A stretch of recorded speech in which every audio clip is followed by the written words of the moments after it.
Hello everybody, this is Nolan Tech and Planes, and today we're going to be talking about the Cox Gooney Bird, which is a high-wing gas trainer that's actually older than I am.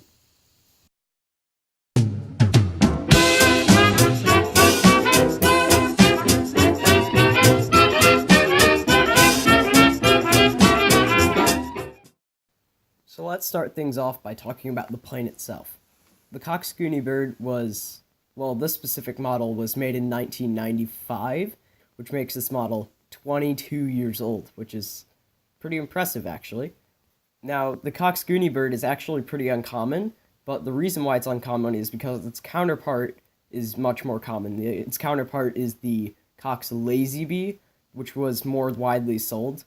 The only difference between the two is that the Gooney Bird has a slightly more powerful engine and comes with everything you need to fly, whereas the Lazy Bee lacked the engine starter kit. Enough with the history of the thing, let's get onto the box here. So, as you can see in the top right corner of the box, I have pulled out the radio. It's a very, very simple radio. It's only 2 channels. You have rudder on your right stick and elevator on your left stick. It's a bit different than your conventional Mode 2 transmitter. It's also very, very old, and you can tell that because it has a spot for a really long telescoping antenna, which we'll see later, and it also has manual adjustments for trim. Unfortunately, the transmitter and receiver do not work. It's either one or the other. The transmitter does light up when I turn it on, but I'll have to convert this to a modern radio system in order to fly it. The next thing we see is the instruction manual. It essentially tells you how to fly the plane and how to assemble it. These are the decals. They're a bit unwieldy to hold in front of the camera since the sheet is so large, but they do fit on the plane and they do look really good. There are also a difference between the Gooney Bird and the Lazy Bee. They have slightly different decal sets.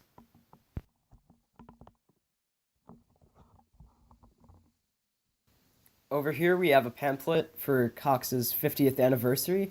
They have essentially loads of planes in there, and it looks like it's a catalog of sorts.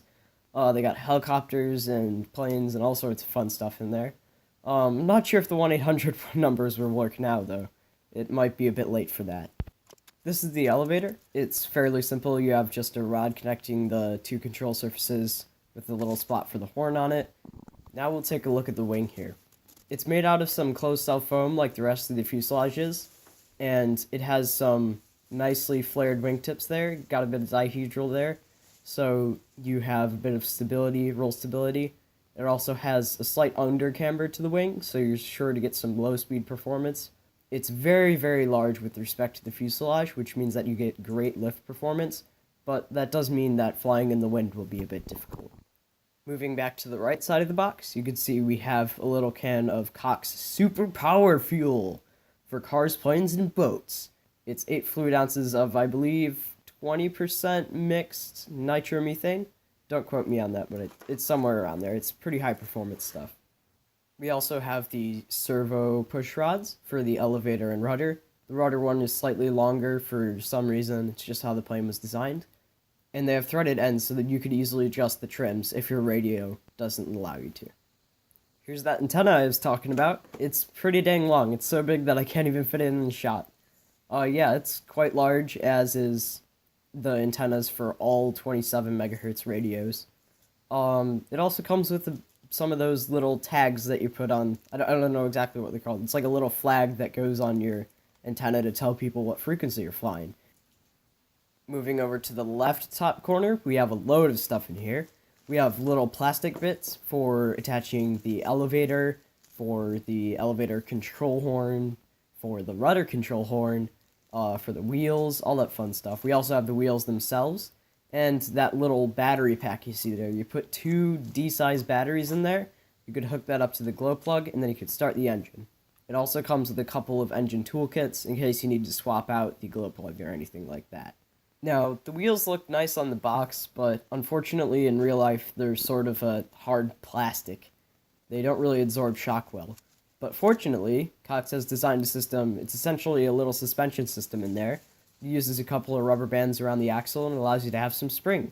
So that'll be real nice for landing. Now it's time to get down in the main fuselage. Now the signature of the Cox Lazy Bee and the Gooney Bird is that they have sort of a weird plastic front bit, because how else are you going to put a nitro motor in a foamy, you know? So they have a little plastic or red plastic bit at the very front that absorbs impacts, houses the nitro motor, and also gives you a little fuel tank in there to run the nitro motor off of.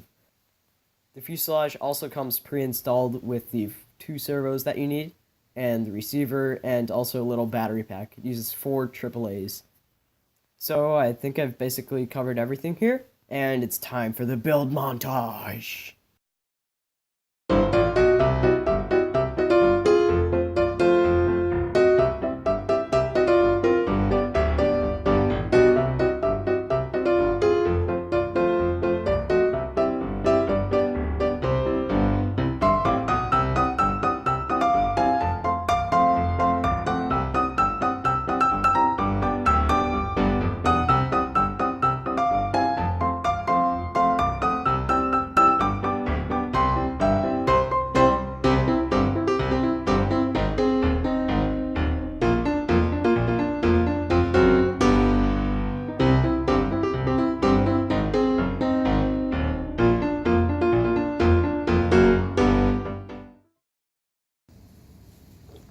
Well, there we go. She's all built. Now it's time to see if the motor fires up. Again, I can't fly it yet, so I'm going to have to just test the motor on the ground. Again, keep in mind, this is 20-year-old stuff here. Even the nitro fuel is 20 years old. This is not new nitro fuel. Would you look at that? Fires right up after 20 years of sitting in box. Cox 049s are, like, pretty much the best 049s that are out there as far as I'm concerned, and, well, yeah, 20-year-old nitro fuel, 20-year-old motor, started right up, no complaints. Another nice thing about the Cox motors is that they have a little spring on there, so you could actually wind the prop up backwards, and then let it go, and you get a lot more revolutions out of that than you would from just flipping it over, and that allows you to start it a lot easier. Well, this has been my unboxing of the Cox Gooney Bird, my retro unboxing, I guess you could call it, because it is 20 years old now at this point. But yeah, I hope to convert this thing to 2.4 gigahertz and get flying soon. And until then, I'll see you guys.